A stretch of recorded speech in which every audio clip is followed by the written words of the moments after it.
नमस्कार दोस्तों, चैनल को सपोर्ट जरूर करें। दोस्तों, मृत्यु के देवता यमराज की मृत्यु और पुनर्जन्म की दो पौराणिक कथाएं आज हम जानेंगे। एक बार जरूर पढ़ें। कथा इस प्रकार है कि प्राचीन काल में शिवभक्त राजा श्वेत राज करते थे। वृद्ध होने पर उन्होंने अपना राजपाट बेटे को देकर गोदावरी नदी के तट पर एक गुफा में शिवलिंग स्थापित किया और वहां शिव की आराधना में लग गए।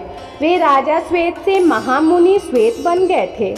अब उनकी मृत्यु का समय आया तो यमदेव ने उनके प्राण लेने के लिए मृत्यु पास को भेजा, लेकिन श्वेत मुनि अभी प्राण नहीं त्यागना चाहते थे, तो उन्होंने महामृत्युंजय मंत्र का जाप करना शुरू कर दिया।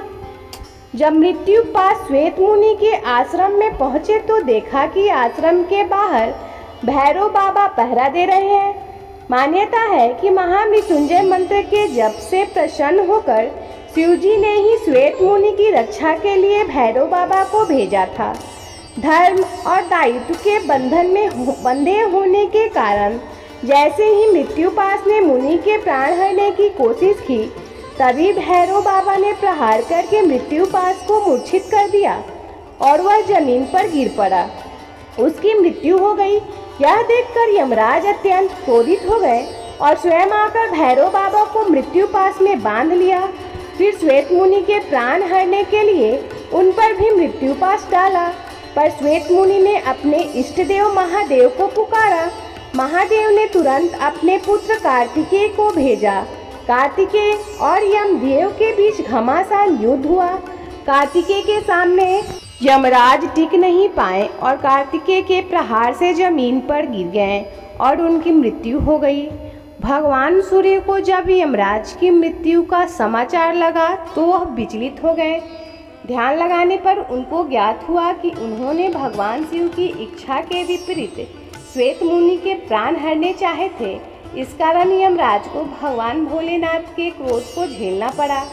यमराज सूर्यदेव के पुत्र हैं और इस समस्या के समाधान के लिए सूर्यदेव भगवान विष्णु के पास गए।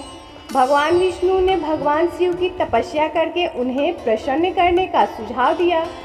सूर्यदेव ने भगवान शिव की घनघोर तपस्या की, जिससे भोलेनाथ प्रसन्न हो गए और उन्होंने सूर्यदेव को दर्शन देकर वरदान मांगने को कहा।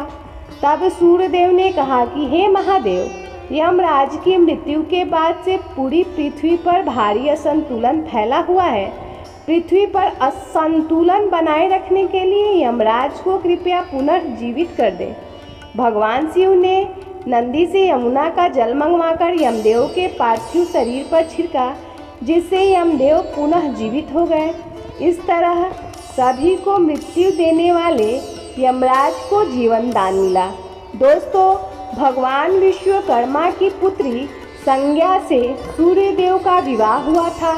तब संज्ञा ने भय से सूर्य की तरफ देखा तो सूर्यदेव ने कहा कि तुम्हारा जो पुत्र होगा वह लोगों के प्राण लेने वाला होगा।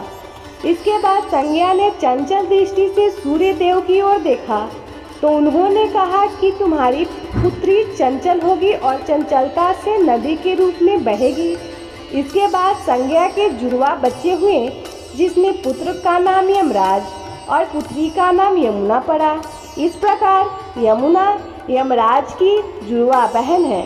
यमराज भैंसे की सवारी करते हैं और यमराज की आराधना विभिन्न नामों से की जाती है, जैसे कि यम, धर्मराज, मृत्यु, आतंक, वैवस्वत और काल। दोस्तों, यमराज को स्वभाव से बहुत क्रूर और निर्दयी माना जाता है, मगर सावित्री के पतिव्रता धर्म के आगे यमराज को भी हार माननी पड़ी थी। आज की ये कथा आपको अच्छी लगी हो तो चैनल को लाइक शेयर सब्सक्राइब जरूर करें। मिलते हैं अगले वीडियो में, तब तक के लिए धन्यवाद।